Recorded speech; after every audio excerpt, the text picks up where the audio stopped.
Assalamu alaikum and good morning to all.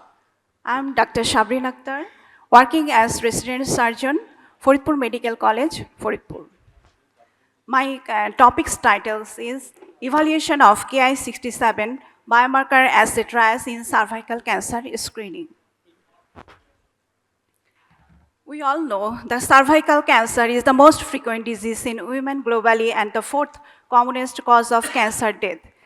Previously, the PAP test was traditionally has been thought as a benchmark for cervical cancer screening program, but it has a large false positive and false negative outcomes. Several international cervical cancer guidelines now include primary 5-yearly HPV screening. Although HPV testing is quite sensitive, it cannot distinguish between acute and chronic infections. So need further testing to determine optimal management for primary screening positive cases. Here, Ki-67 protein was most abundant during G2 phase of mitosis except G0 phase. Expression spreads over the basal one-third of the epithelium in dysplasia and cancer. Also, the number of positive cells increases. The presence of the marker has been linked to the severity and progression of cervical cancer. Rationale of this study, Ki-67 biomarker could be a triage tool for optimal management of borderline lesions and when there is a diagnostic dilemma. It also helps to identify the women who are at higher risk for progression by its distribution density of stained nuclei in the cervical squamous epithelium. It will help to avoid over-treatment of the false positive and under-treatment of the false negative cases. Also help to clarify the management in excisional treatment in case of positive and strongly positive stained Ki-67 cases. A period of observation can be taken in case of negative and weakly positive stained Ki-67 cases. Sorry.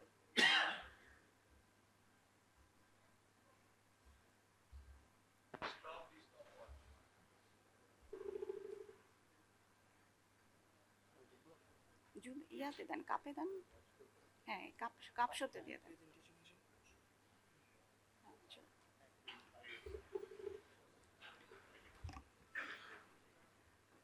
Sorry for disturbance. It will help to avoid over-treatment of the false positive and under-treatment of the false negative cases. Also help to clarify the management in excisional treatment in case of positive and strongly positive stained of Ki-67 cases. A period of observation can be taken in case of negative and weakly positive stained Ki-67 cases. My research question is Ki-67 biomarker effective to differentiate low-grade and high-grade pre-invasive lesion of the cervix?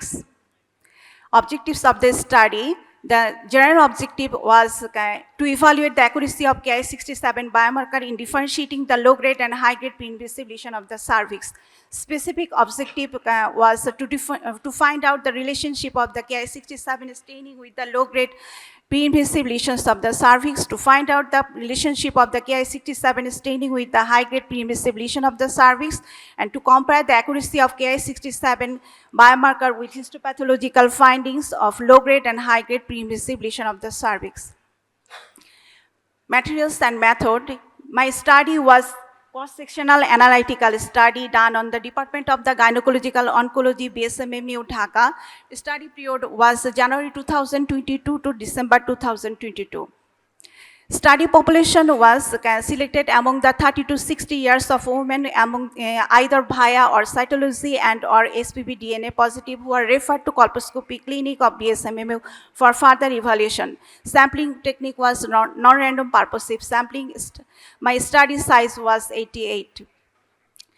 Selection criteria was inclusion criteria, patients selecting 30 to 60 years either via cytology and or HPV DNA positive attended in colposcopy clinic for further evaluation. Exclusion criteria was who treatment got previously for CIN1 and or CIN cases and biopsy taking only tissue for endocervical tissue. My study procedure was among the selected patients who come for the colposcopy clinic, we take cervical biopsy from the suspicious area and 4-quadrant biopsy in the benign lesion in colposcopy guided. SWID score. Then biopsy tissue sent for the histopathological examination and Ki-67 immunostaining in the department of the pathology of BSMMU. Grading was done following criteria of the Ki-67 staining. Grade 0 was no staining, grade 1 weak positive, where the amount of positive cells less than 10%, grade 2 was positive, amount of positive cell more than 10%, but less than 50%, and grade 3 is strong positive, amount of positive cells more than 50%, score 0 and 1 was counted as negative, score 2 and 3 counted as positive cases. Here flow chart showing sequence of my work. Now come for the result.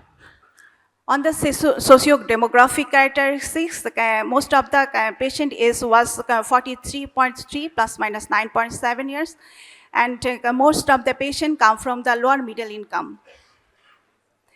Here I study population selected where the 75% patient was VIA positive, PAPS ASCAS was 8%, and PAPS HiSil was 5.7%, HPV DNA positive was 11.4%.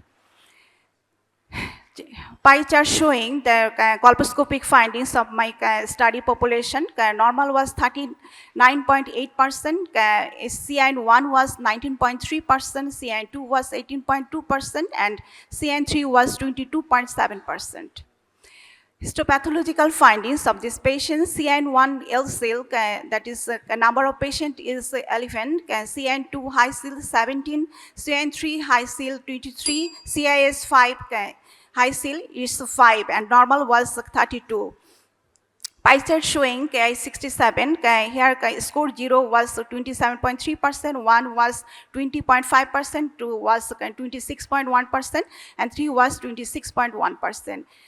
Here the comparison where histopathological and Ki-67 immunostaining. Low grade was histopathologically 11 and Ki-67 stain take 2, and high grade was 45 and immunostaining take 43. Normal was 32, among them one is take 1.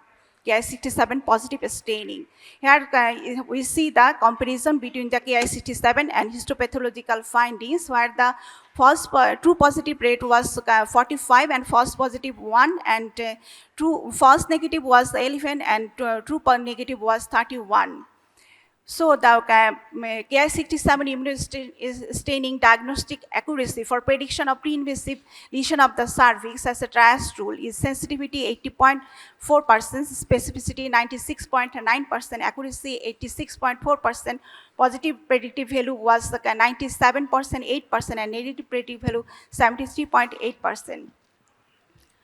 So my recommendation is Ki-67 can be a triage tool to differentiate the low-grade and high-grade pre-invasive lesion of the cervix who are suspicious for progression of the CS cervix. And I further recommended for a large-scale, multi-scale trial for this study. Following references taken for my study.